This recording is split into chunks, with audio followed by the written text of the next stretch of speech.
Hello, I'm Bob the Booker and welcome to my channel. Today I wanted to do a wrap up of the books that I have read this week, including one that I've almost finished. But let's get started. It's been quite a fun one. I am also sort of partly trying to clear through some books that I need to get back to the library, and also very much acknowledging that the Booker Prize is coming, and therefore wanting to make sure that any books that I really want to read and sort of be able to luxuriate in, I've got enough time for. So yeah, with that said, let's get going. First up, I read two books by Derek Jarman, The Dancing Ledge and Pharmacopoeia. And people who've sort of been watching for a little bit may know just that I love David Jarman. David Jarman? I love him so much that I get his name wrong. Derek Jarman. I particularly have really enjoyed his diaries, and sort of especially when he's talking about his garden. I visited Prospect Cottage where he lived a bit ago, and really enjoyed it. It felt like a really powerful experience for me to go. And Dancing Ledge is one of his earlier diaries, where he talks about sort of becoming an artist, and particularly starting to make films and art, and how that all kind of looked for him. And I think it's really interesting because we sort of see inside his mind as a creative person, but also really get to see how he was struggling to kind of get his sort of himself out there, but also how that interacted with then things around his sexuality, and later his HIV status. He had this sort of difficulty in both being in a field where he was surrounded by lots of other LGBTQ plus people, but also where the sort of rampant homophobia of society really around him meant that even in some of those spaces, it was still somehow homophobic or what have you. So I thought this was really interesting to kind of read as an earlier one, because I'd sort of come in reading his sort of later ones where he was in his sort of final years, and so it's quite interesting to see him from an earlier side. And then we've also got Pharmacopoeia, which is a really lovely short book, which is essentially like a greatest hits of all of his writing about Prospect Cottage. I hadn't realised this until I got right towards the end, because I was thinking as I was reading that some of the passages felt quite familiar, but I thought maybe it's just his style that I'm just really used to. No, I had read some of those passages before in his memoirs. It's basically a collected set of writings of his, talking about the cottage and talking about nature.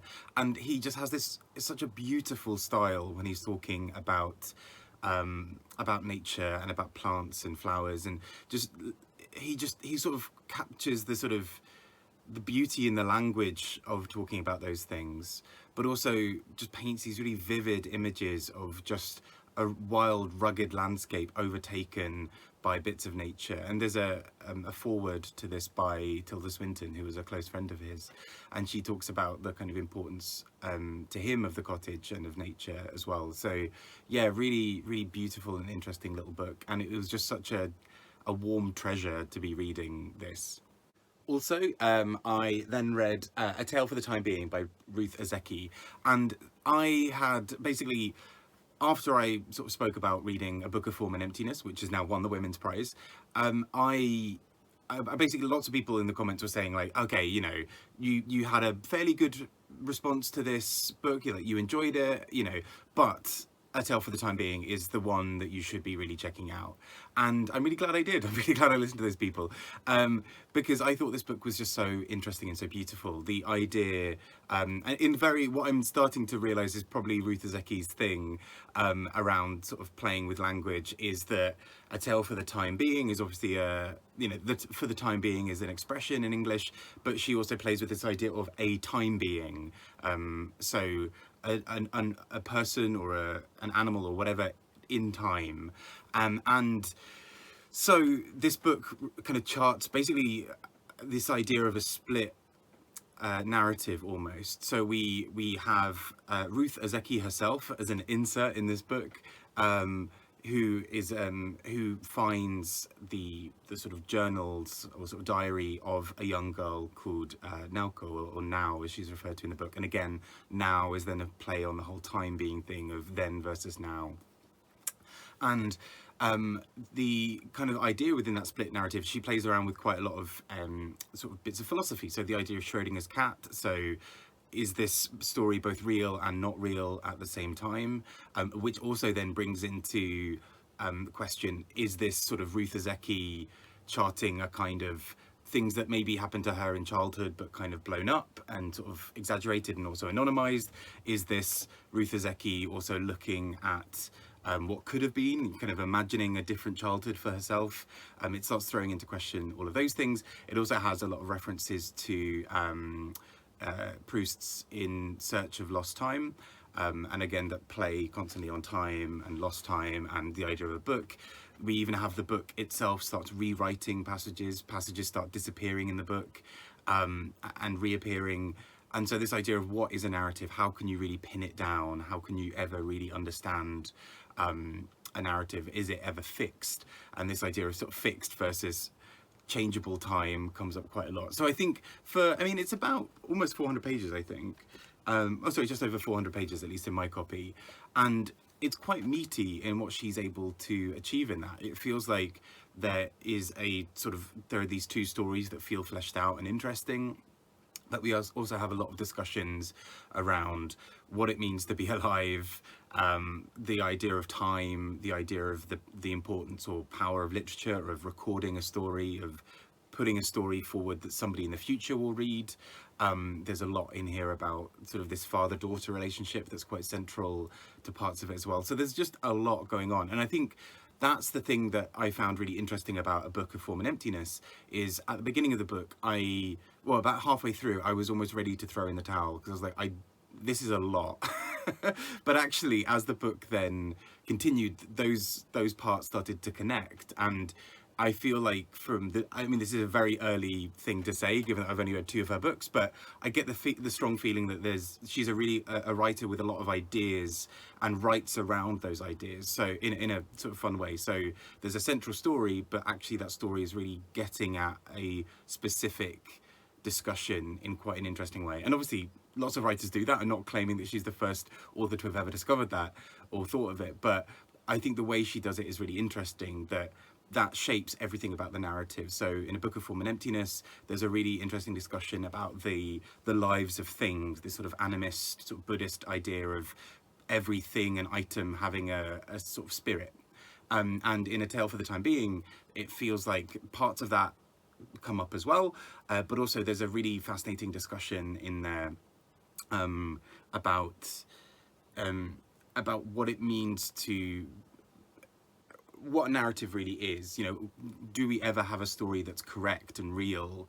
How much can we play with the boundaries of those two things and make it kind of work? And so I'm really intrigued by her. I really want to read more of hers. I think the wonderful Gunpowder Fiction and Plot, who I'll mention again in a second, also recommended, I think, My Year of Meats, or The Year of Meats, which I'm really curious about because it just sounds wild. But yes, I really strongly recommend this. I see now what the hype is about this book and about Ozeki herself as well. And I mentioned Gunpowder Fiction and Plot when I was pulling together books for the Eurovision Reading Challenge. I was sort of looking for a book from Sweden, and they recommended An Elderly Lady is Up to No Good by Helene, Tursten, and translated by Marlaine Delargy. And I had never heard of this, and the more I looked into it, I was like, oh, okay, this sounds like maybe my kind of thing. And Scott from Gunpowder Fiction and Plot said something along the lines of, if you don't love this, I will be very surprised. And he was right, because this is just such a wonderful, cozy set of stories. It's basically how I imagined it as I was reading it, is if you imagine Jessica Fletcher from Murder, She Wrote, or any of the other wonderful sort of female detective stories, Miss Marple, anybody else, and if you imagine the women at the heart of those books, these sort of older women who are sort of beloved and are really really fun and interesting and everybody loves them and, you know, all these sorts of things.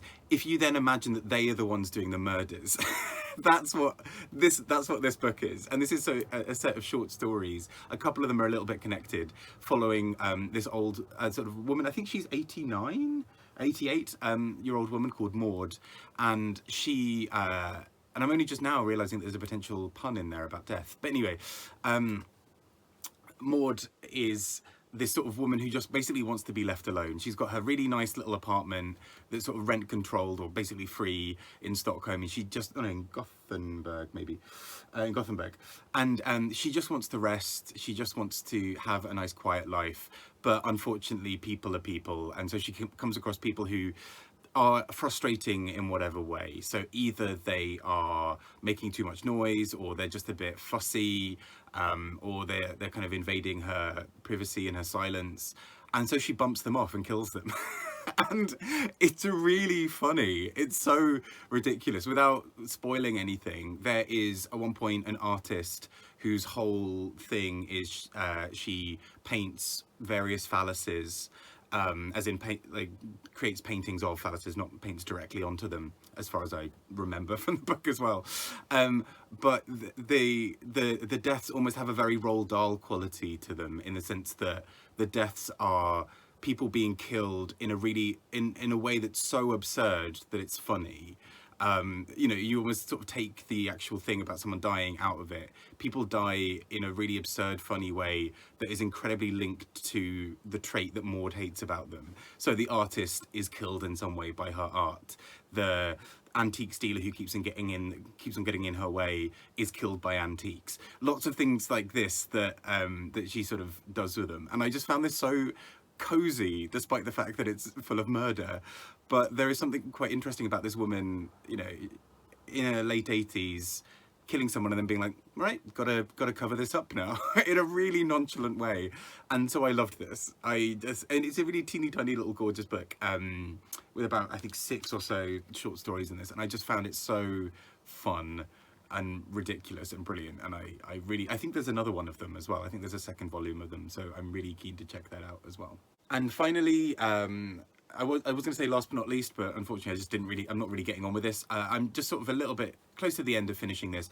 This is Thomas Kilroy's The Big Chapel, and I'm reading this because I'm sort of back on my book of nonsense, and this was shortlisted way back in 1971. And I basically realised that I've had this sat on my shelf for a while, and it's the only book I've not read of the shortlist from that year so far. So I'll do a wrap-up shortlist of it soon. But essentially, this book, I don't know, I'm struggling a little bit with it because I don't think I care enough about any of the characters. I realize given that the books I've read this week basically involve like, yay, murder, and I don't care about people. I feel like that sounds like you should be worried, but no, it's all good.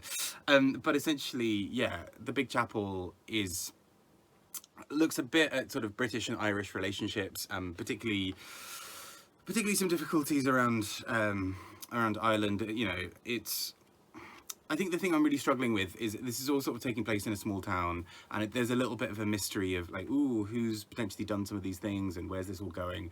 I don't think I'm connected enough to really care what the outcome is. And so even though it's frustrating because I can tell it's well written, like I enjoy the prose of it, I think I'll read sort of 30-40 pages and then be like, so what was that again?